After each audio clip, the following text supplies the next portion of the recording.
Welcome to another edition of the USF Football Radio Show. It has been a busy week for USF football. We'll address all the changes in this hour. Interim head coach Daniel Prato will join us later on. But we have an opportunity today to begin with Vice President of Athletics Michael Kelly. And Michael, these things are never easy, and it was a difficult situation, I am sure. Kind of take us through your thought process as you made this move at the top of USF football. Yeah, obviously anytime you make a leadership change, it's very difficult, and obviously even more so when you've got someone that really gave their all and did so many good things for our program. But it was a great pleasure to work with Coach Scott, and we kind of had a good communication rhythm as we were looking at what we've done the first two seasons, what we kind of expected for this season, what we anticipated for next. And unfortunately, as the performance and the nature of the performance on Saturday just kind of led to making it that much more evident that I felt we needed to make a change to move forward. He was certainly understanding of that, and that's what we did. I believe in continuity. I think there were a lot of things that were getting put in place that we needed to, that I think could have propelled us forward. But now we'll just have to propel forward with someone else in charge. Jeff was a first-class person all the way. We handled it as good as you can be in a tough situation, but we made the decisions we made. Then obviously I know you'll talk to Daniel later in the show, and we've had a chance to have asked Daniel Prato to take over as the interim head coach to get us through the remainder of the season, and also made the decision to replace Bob Shoup, who was our defensive coordinator, with Ernie Sims, who was on staff. But we've just had a really tough time, obviously, particularly on the defensive side of the ball, and just knew that to give us the best chance to win these last 3 weeks, give us the best chance to have some of the momentum and an upswing that we hope to have before the end of the season. These are the best moves to make. Michael, when you look at when you hired Jeff Scott, he came from great stock at Clemson. Had a lot of success there. He came in, built great relationships, did a lot of things very well, but the on-field never quite got going the way we all expected. Why do you think it never quite clicked for Jeff Scott on the field when we all thought it probably would? Yeah, obviously that's the hard thing about sports at any level, and certainly in the college level, that it's an exact science as to when things will click, when the right staffs get put in place, when the right relation and the way connections come with players, and obviously how we kind of put things in place. So I also look at it that there's so many things that did go well to put us in a position, but when the on-field results are not keeping pace with what we're doing off the field, it didn't allow us to kind of let him finish that up, get through this bumpy ride, to be able to enjoy what I think will be a very prosperous future for USF football. So just kind of unfortunate timing, unfortunate circumstances that didn't sync up the way that I think we all envisioned, and the way certainly I had planned. So now we look at the future of this program. These are the early days after this change, and I'm curious about your day-to-day right now. I suspect your phone is ringing like crazy, so I'm figuring you're taking phone calls. But are you reaching out yet, or is this just a case of kind of hunting and gathering for information and potential names? Yeah, at this very early stage, certainly I am in communication pretty much all day with a variety of different people. It's been great to see the extreme interest in this job, and granted it's only early, but that's kind of the best thing to do for these first couple of days, is to just kind of get the process organized, to get a feel for what kind of temperature there's out there, interest in the job. And the good news is that as you'd expect, during these first 48 hours of that, there's high level of interest, and that doesn't surprise me. I mean, we're America's fastest rising university, in what I think is the greatest place to live in the United States. And when you kind of combine that with the demonstrated levels and peaks of success at times in our program, and then look at the commitment and not just lip service of anything that we hope to do. I mean, we just very much just had our first full practice in the indoor performance facility today. We are very committed to the stadium that's going to come in the next couple of years. We've already made major improvements in the last couple of years. So now for a coach to kind of examine this, as Jeff did when I was able to make those promises that we were going to do those, and we did, now those are already here. And to be able to recruit to that, to be able to adjust to that landscape is pretty exciting. So when I think of what a coach will be looking at when you talk about great school, great location, commitment to football, in a strong conference that now with the new CFP being arranged the way that it is in the future, a more tangible and visible pathway to get into the CFP. And when you put all that together, that makes it an extremely attractive job. Michael, as you begin the search for the new USF head coach, what qualities are most important to you? What profile are you looking for here? Well, to me, it's someone with the energy that does two things. Number one, believes in the vision that I have and can see the excitement and the potential of what we're going to achieve here in the next couple of years. I mean, I think that's kind of what the model of the fiber of USF athletics is for myself and for our staff and for our student athletes, is that there's, as a relatively young university, as a relatively young athletic department, there's still some things that we haven't accomplished yet, and to see some of these exciting facilities, to have the chance to be the first team to go to win a conference championship, to be the first USF team to go to a CFP, all those things are very exciting. And finding someone that is equally excited as me and kind of paint that picture of wanting to be a part of being setting the tone and being a trailblazer in that regard. That's important to me. It's also extremely important, let's face it, no matter what, particularly in these the modernization of college athletics that's happened in the last couple of years. It takes a great recruiter, it takes a great retainer, and it takes someone that relates to our current student athletes and future student athletes as best possible to find that balance of what successful teams are doing right now. And so basically when it comes down to vision, energy, and someone that's going to be able to commit to that. Our strategic plan, as I said yesterday, and some availability is clearly aligned that we want to create an elite student-athlete experience. And so someone that puts student-athletes first, someone that kind of makes their experience great. And I think the reason it is that high is not only that's what we're here for, but that's also what makes our players ultimately perform the best. And when you give them everything they need to be successful, that's when we will be successful. So really, that's what I'm looking for. There's a lot of different ways to get there. That's why I'm so open-minded to the search in general. But someone that can really come here, believe in the current and futuristic vision of this dynamic athletic department, and someone that's going to again be the ultimate relator and recruiter and retainer for USF football. Well, it's only been a few years since we've gone through this process, but in college athletics, that's a lifetime ago because things have changed so much with the NIL, with conference realignment, all the things that are going on. How does that impact your timeline now for making this decision, getting someone in place? You might not have quite the freedom in terms of time that you might have had in past hires. Yeah, it's interesting because in the past it was much more common and it would be more inclined for me to see a whole season unveiled before you make a decision, because that used to be a little more feasible to do that. I mean, but back before there wasn't an early signing. I mean, there was for the last process we did, but in years past there wasn't an early signing that you really didn't have to worry about your class till February. You didn't have some of these dynamics. But now, to your good point, you've got the ability on December 5th where the transfer portal opens up, where there's already thousands of people in there already, and that changes for every single team after December 5th. So you want to be able to properly mine that. Obviously, the recruiting early signing period this year will take effect on December 21st. So beyond folks that we've already gained commitments from now, but even looking forward to who we're going to recruit up until December 21st is important. You want to have a new coach to have time there. So when I look at those two factors, and then you look into you're right, the reality of many things that we are able to provide our student athletes. We're doing a great job of doing that and have done that in a big way in the last couple of years.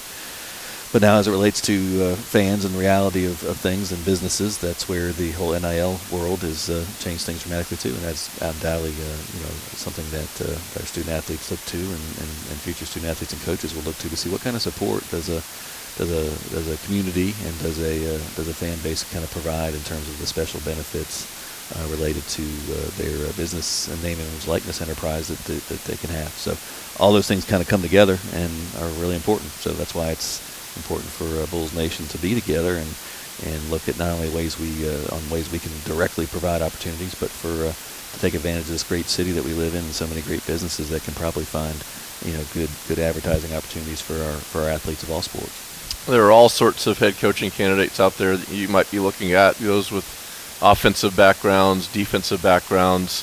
Some have been head coaches. Others might not have head coaching experience.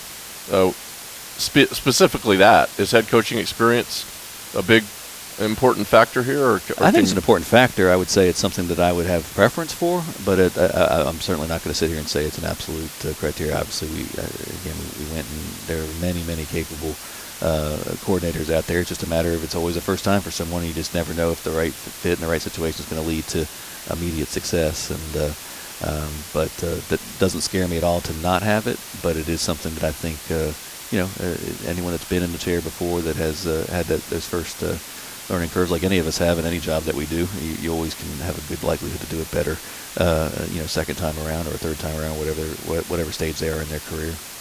All right, stay with us. More with Michael coming up. Daniel Prato later in the hour. Bulls SMU preview as well as we continue along on the USF Football Radio Network. Welcome back. Bulls back in action at Raymond James Stadium against SMU. That'll be a 12 noon kickoff on Saturday. Our pregame begins at 10 a.m. Interim head coach Daniel Prato coming up. Vice President of Athletics Michael Kelly joins us now. And Michael, we talked a lot about the coaching situation. Let's talk about some other things going on, including schedule information. Conference changes a little bit next year, some new opponents, some new rivalries, and the Bulls now have an understanding of the home games and the road games actually for the next 4 years all the way to 2026. Going to be some great trips next year as we welcome some new teams into the league. That's right. That's kind of hot off the presses that we just had our our monthly American Athletic Directors conference call just yesterday, and that got approved and got released by the conference today. So it's good to know. We know who our opponents are for the next 4 years. That's always good to be able to plan for as we try to find the right combination with our future and non-conference opponents. But when you look at next year, you're right. There's going to be 14 teams in our league next year, so that's a little bit different. We'll maintain just the one division, so there won't be two divisions. It's a matter of kind of playing the schedule that you have, and the top two teams will be who progresses on to the American Athletic Conference Championship game. So that's a good way, and it's the best way for as a conference to make sure that we have the best opportunity to have our two best teams playing in that championship game to give us the best chance under the current format to get into either the playoff or the New Year's Six Bowl, and in the next iteration of the college football playoff to have the best chance to be one of the top-ranked six conference champions to be able to proceed directly into the playoff. So that's important from that structurally.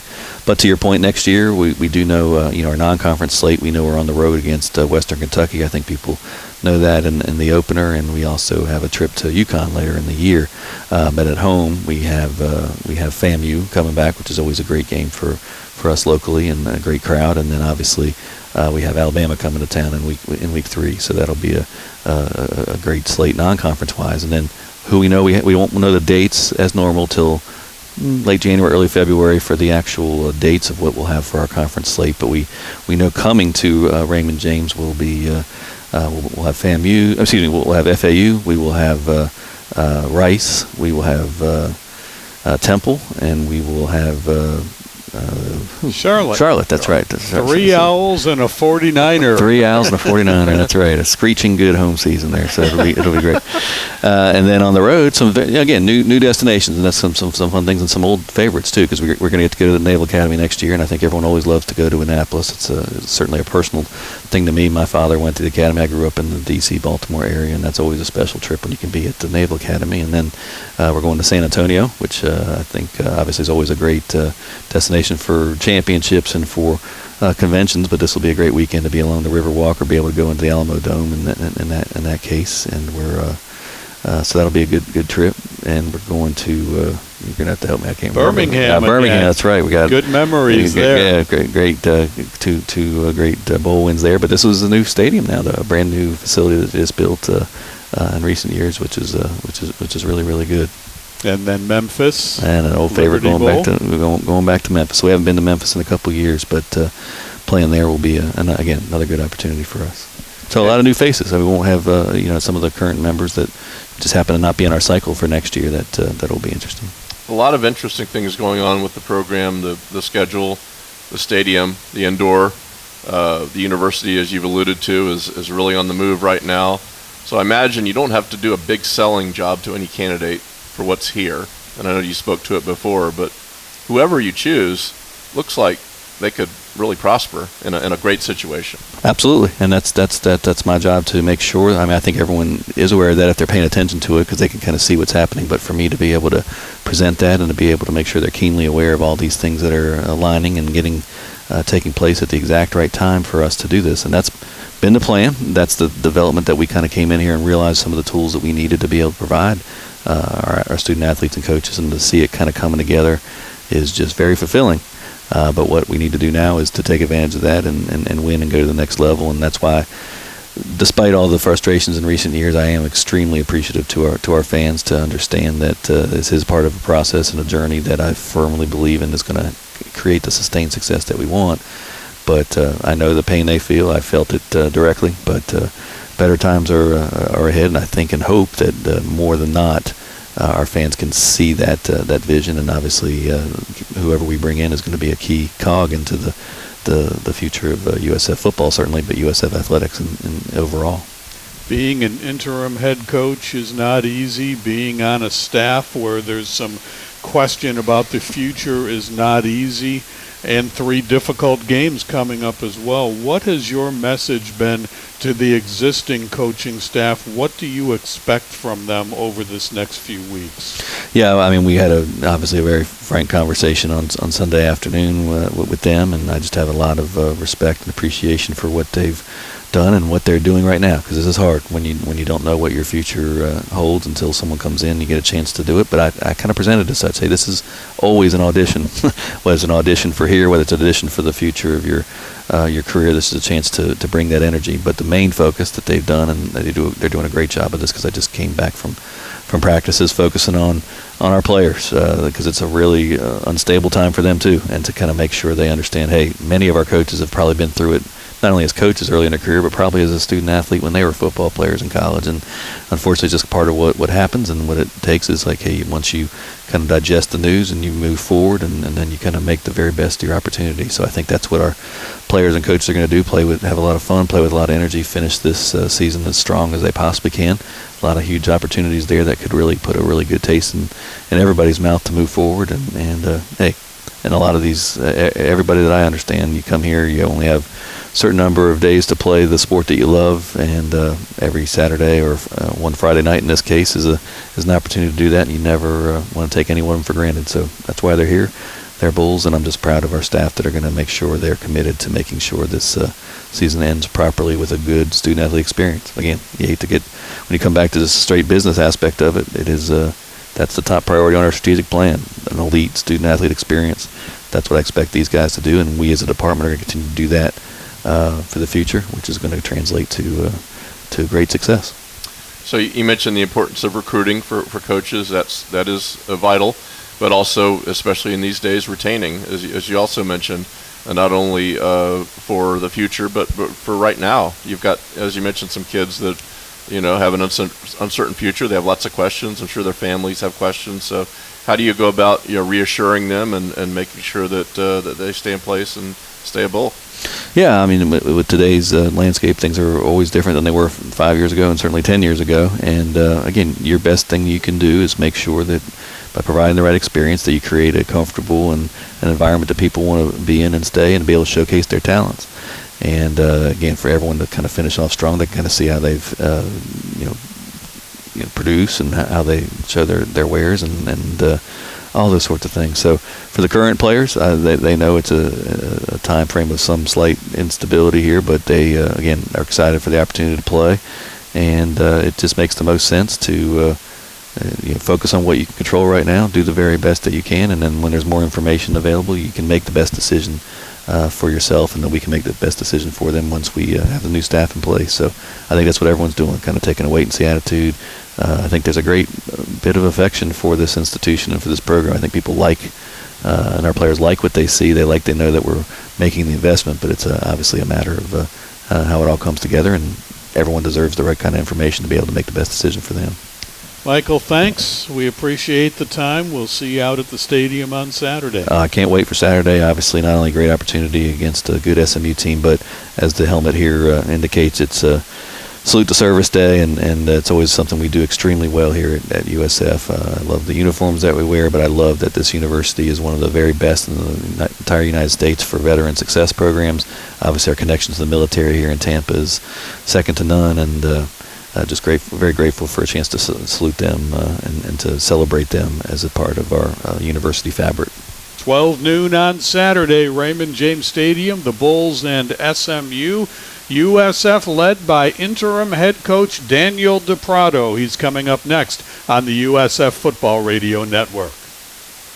Welcome back to USF Football Radio Show. We have home football this week. Haven't had that very often in the last few weeks, but the Bulls will be at Raymond James Stadium 12 noon taking on SMU. We'll talk a lot about that game as the show continues. We want to welcome in interim head coach Daniel Prato. Coach, thanks for taking time for us. I thought it was interesting at your press conference earlier in the week when you talked about this situation and how you'd been through it before, both as a player and as a coach. It's not easy, but it's not totally unfamiliar territory for you. Yeah, thanks for having me, Jim. It's tough. It's tough for these young men. It's a very emotional time, but at the end of the day, it's about them. And I know when I went through it as a player, I just wanted somebody to be there for me. And there's change, and change is difficult, but they're not in control of that, and we need to be here for them to help them through this process and to enjoy it and have fun with the remainder of what we have. Because when we started this season, we knew we had 12 games guaranteed, and we still have 3 more of those, which is 25% of our season. So our staff's doing an incredible job of just loving up these young men and giving them the elite student athlete experience that they deserve. Daniel, as you mentioned, you're grateful to Jeff Scott. He brought you here. He brought your family here. He gave you this opportunity, and I know you continue to be grateful to him for all he's done for you. But now you sit in his seat, and you have to take on this team. What are your emotions of saying goodbye to Jeff Scott and then sitting in the seat you're sitting in? And I guess I'm not saying goodbye to Jeff Scott. He's a mentor of mine, a friend of mine, and there is no goodbye there. Obviously I don't get to see him every single day at work anymore, but this team and the foundation and culture that he has created and these young men have created, it's their team. And that's going to continue to move forward and continue to grow. And I'm just going to do my absolute best to continue to bring energy to these young men during this time and keep them heading in the right direction and find some ways to motivate and love them up so that they can have a great experience here at the end. So you have 3 games. The personnel is not going to change, but I'm sure there are some things that you're looking at that you may want to tweak without going into too many details that may help the SMU folks. What are you looking at over this next couple of weeks? Is this stay the course? Is this change a few things? What's your philosophy on how these final 3 games should go? Right now we're looking at it one day at a time, and we're finding a way to get ourselves better, each and every person in the program. And I've tried to challenge every single on-the-field coach, support staff member, every single person that touches our kids. I've challenged them to give everything they have to do their job. And if each person throughout the entire program, including our players, at whatever position they play, does their job to the best of their ability, we're going to get the best version of the USF Bulls. We've shown versions of that throughout the 2022 season, and we're learning from the past. The past. That's not going to change. We're living right now in this moment, day to day, working to get better each and every, and I'm speaking to myself, I need to be better in everything that I do. Obviously, I have a new role. There's some new uncharted territory there that I'm working through, but every single one of us needs to be better and do our job. Not worry about anybody else's job. Just literally do our job to the best of our abilities, and we'll see a good product, and we'll see good results by that. As far as overall tweaking of things, there's some minor things that we're going to do, but a lot of it is doing what we do better or to the level that we've already shown, get it back to that, and then get better from there. But we've got to put that back together immediately. Another change that was made, Bob Shoup was dismissed, and now Ernie Sims will take over the defensive coordinator role. It's interesting when you look back at last season when there was a change, yourself and Ernie took over the defense, and the defense played great.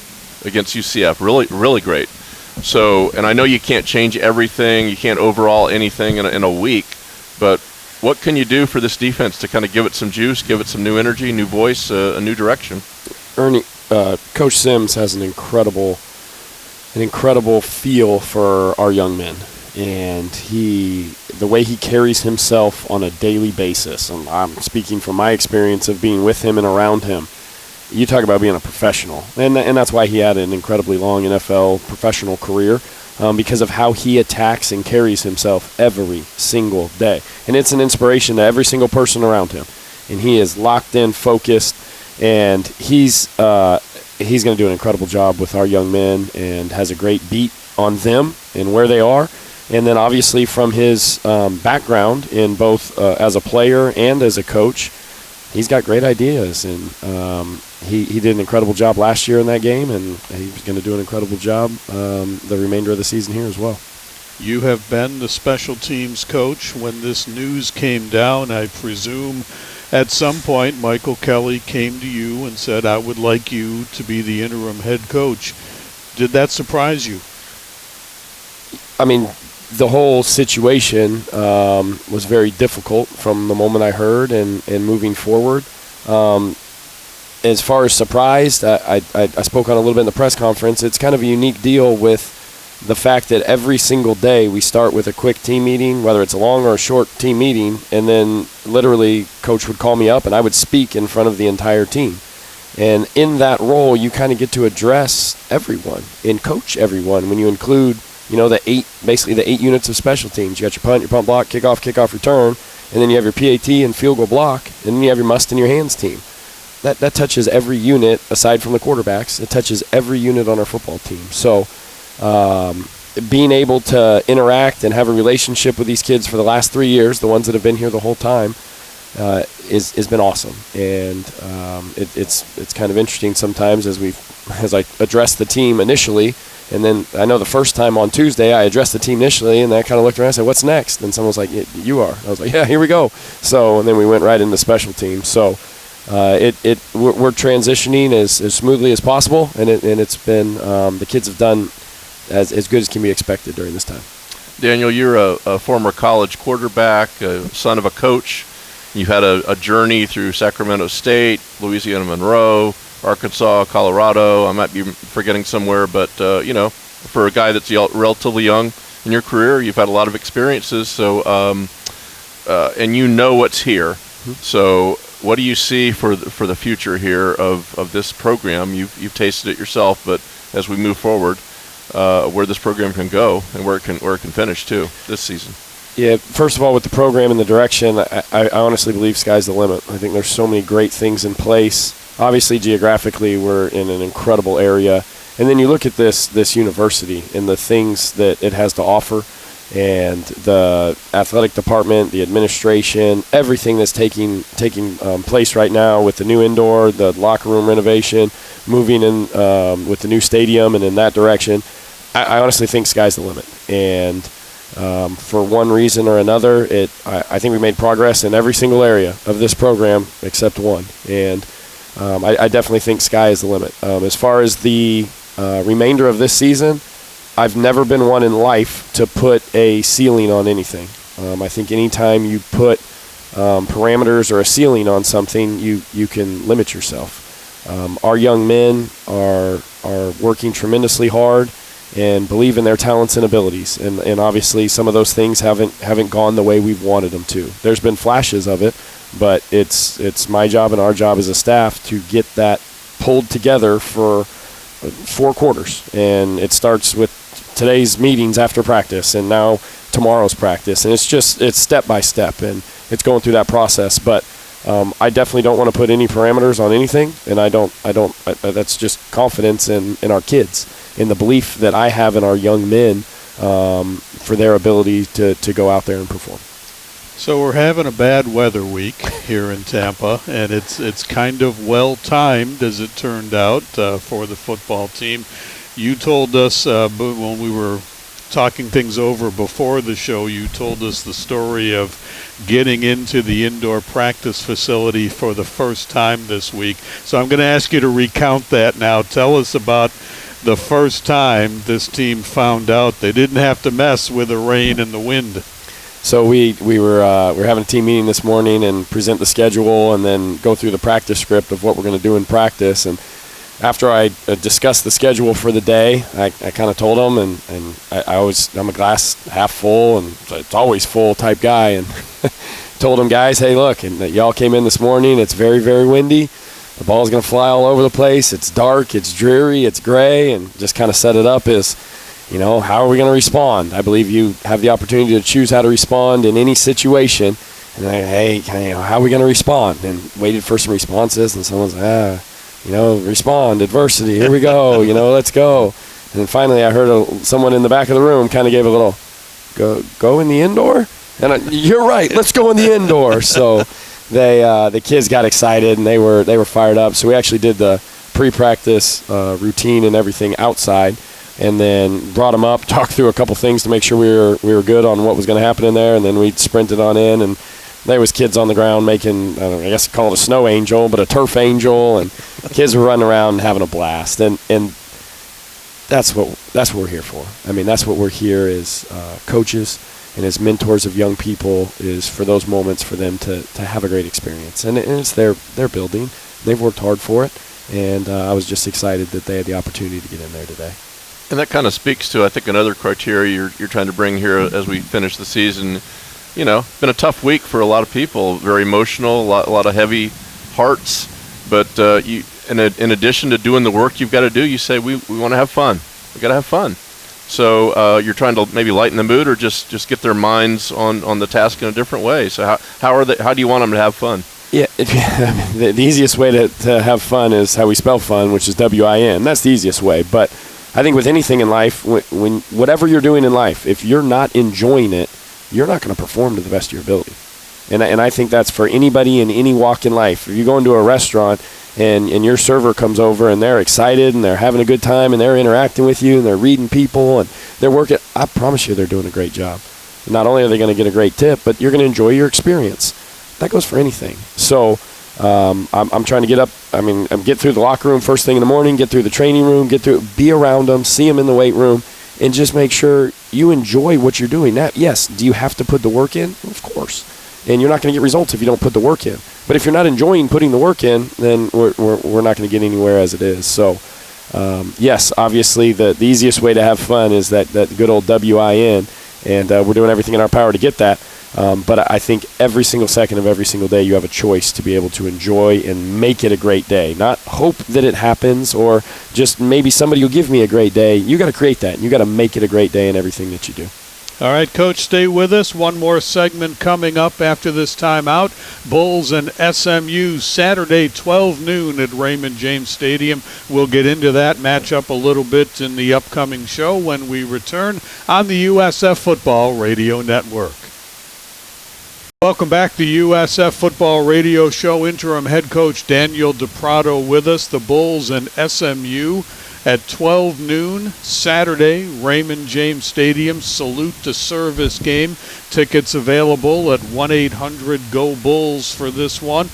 And, Coach, watching the tape of Houston and SMU, holy cow, 140 points between those two teams, 77 for SMU, quite the offensive showcase. And I'm sure a lot to look at as you studied the Mustangs. Yeah, and I want to make sure that's 140 points in regulation. Yeah. There's been some other games that have got high point totals, but not in regulation. That was 140 points in regulation is an incredible game. Both those teams have very high-powered offenses and have shown that before. But, yeah, a lot of film and a lot going on throughout the week. So our staff's getting after it, and we're getting all through that film and the rest of the games. They've done an incredible job. I know Coach Lashley over there in his first year is doing a great job with that unit, and they're playing well right now. So we've got some challenges ahead of us that we're attacking and we're excited about. They have a great quarterback, Tanner Mordecai, and an elite wide receiver that's leading the country in yards. So is that job one, dealing with those guys who are really at the top of their game? Yeah, I think they're explosive all over the field. They're very explosive on offense. They're very explosive in the return game. Their returner led the conference last year in average yards per return, and they're an explosive bunch that has shown to be, obviously last game, we're following that one up, has been very, very explosive. But there's other things that we found that we like, and we're going to continue to keep finding those throughout the week and preparing our young men. One of the on-field positives for the Bulls in recent weeks has been the progression of the offense. Coach Trickett has had some inventive play calling, and even losing the starting quarterback when Bohannon was hurt. It feels like this offense is making progress the last few weeks. And I think it's interesting you bring up the offense. I know we've had some great plays and those type of things, and coaching on special teams and helping out on defense. I hear about plays throughout, later in the week that, that was a great play, or I'll see something. Somebody will have to show me something as far as some of those plays. You're absolutely correct. Our offense has done a great job getting very creative and finding ways to get our playmakers, who I want to make sure everybody knows, we've got very explosive playmakers that with the ball in their hands are very, very dangerous. And they've done a great job on the offensive side of the ball, finding a way to get those guys the ball in space, and then you never know what can happen from there. It's interesting. You say, maybe you're in a different room or watching different film. You're with the defense and the special teams. Maybe the offense goes obscured to your vision, but, you played quarterback yourself. Your quarterback, Travis Marsh, had to come in after the injury to Gary Bohannon. He's played 2 games. He looks like he's getting better too. Any thoughts on kind of where Trey Marsh is right now and what he can do down the stretch? Yeah, absolutely. Trey's done a really good job in his preparation, and that's where it comes, right? Preparation gives us the knowledge, that gives us the confidence that allows us to play fast, and he's done a great job. He's played in sporadically in past seasons, but has stepped in these last couple weeks and played very well, and is working to lead and take this team, and it's his. He's got the reins right now, so he's doing an excellent job, and excited to see him continue to progress each and every week and each and every day in practice and meetings, and he's on that correct trajectory, so we just got to keep him on that. It's going to be a different experience for you on the sideline on Saturday. Have you mapped out all the communications and all the places you need to be, things you need to do? Is Ernie Sims going to be upstairs or downstairs on Saturday? So we're working through all those factors now. We're still waiting on. We've elevated a couple coaches and moved some people around.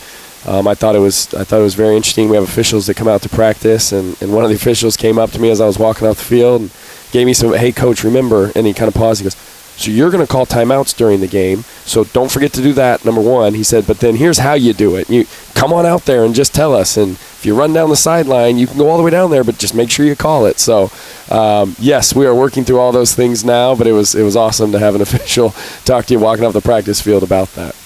What? That's pretty funny, actually.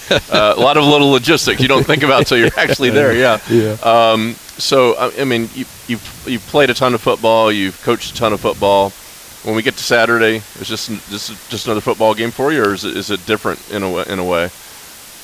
Yes, yes to both of those. Yeah, it's just another game. The games, when you look at a season, one of the numbers I've used is 353. There's 353 days in the year that we get to prepare for 12 opportunities that are guaranteed.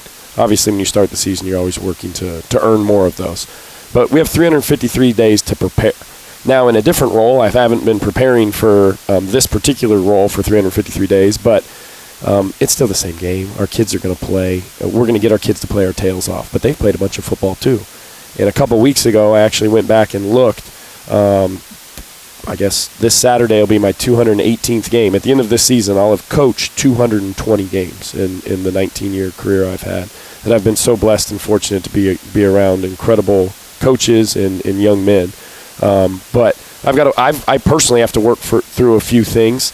But I can promise you this: I'm gonna have some fun, and I'm gonna bring energy, and we're gonna go out there and we're gonna play our tails off, and that's the most important thing. So the game will be the same. I say every week in the special teams meeting, we're either going to get an opportunity to return the opening kickoff or we're going to kick it off. But they're going to put that ball down on Saturday, and it's time for us to go out there and cut it loose and play some ball. This time in Tampa has been good for you, hasn't it? You've become a dad, not once but twice. Correct. And it's changed your life a little bit, I suspect. Tampa's been amazing. And what makes Tampa amazing is the people.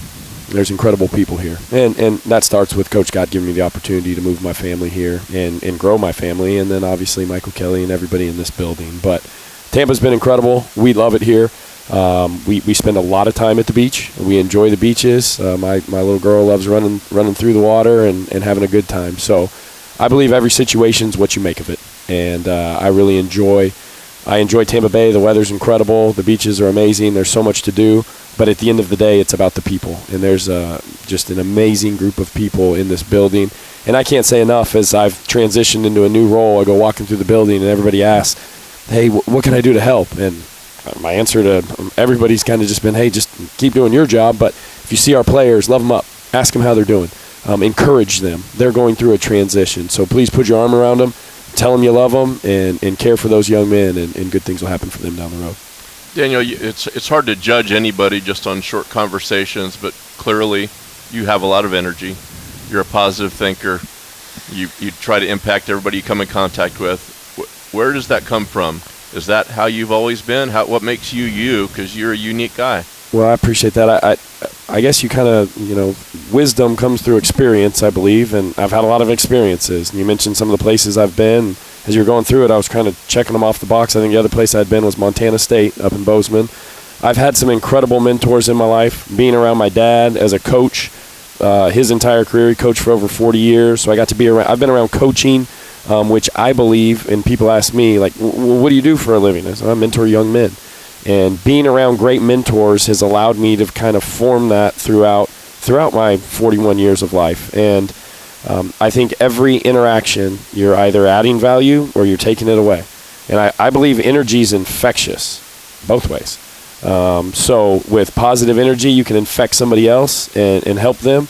But every time you interact with somebody, you don't know what they're going through. You have no idea. So I try and encourage every single person I interact with to know that you don't know what someone else is going through. So continue to encourage them, have a positive interaction. You never know what that might do for their day and where they're at in their life at that time. Coach, we wish you well. We appreciate your time today. We know how busy your schedule is, and we're looking forward to Saturday at Raymond James Stadium. Thank you. Well, I appreciate you guys, and looking forward to having everybody come out and support our young men this Saturday. Interim head coach Daniel Prato. Stay with us. Joey and I back to wrap it up after this on the USF Football Radio Network. 12 noon kick on Saturday for the Bulls and SMU. Joey, you never know what you're going to get from week to week. That's one of the joys of college football. You really don't know what you're going to get this week with an interim head coach. A lot of changes in the last 7 days. But this team still seems very invested. They're still working hard, and it's going to be fun to watch them Saturday. Yeah, I think so, and you're right. You don't know. Sometimes you see it happen where there's an emotional week, a change, and there's a jolt of energy, and it surprises you. I wouldn't be at all surprised to see the Bulls play really well and challenge SMU, but we'll have to see. But it's going to be interesting with all the new people in place. I know all of them are going to want to go out and make a statement. So here's a chance to play a really good team coming into your stadium, SMU. Well, regardless of all the things that went on this week and looking at this game, we would probably be talking about the Bulls' defense and the SMU offense after SMU put up 77 against Houston last week. Ernie Sims was involved in changing a couple of things in the last game last year, and the team responded with a really good defensive effort against UCF. So certainly possible we'll see some positives on Saturday. Yeah, and there will be some changes, some slight changes. Obviously, you can't change everything you do on defense, but I'm sure, again, they'll be bringing the energy. And look, SMU scored 77 points last week. That's absurd. I mean, that's we hope, a once-in-a-lifetime type of occurrence. I don't think we'll see quite that, but they're very formidable on offense. They'll have to do some things to shut them down because it's a huge challenge. 12 noon will be the start time. Don't forget, it's the Salute to Service game. Always a special day at Raymond James Stadium for the Bulls. We're looking forward to it on Saturday, and thanks for joining us this week on the USF Football Radio Network.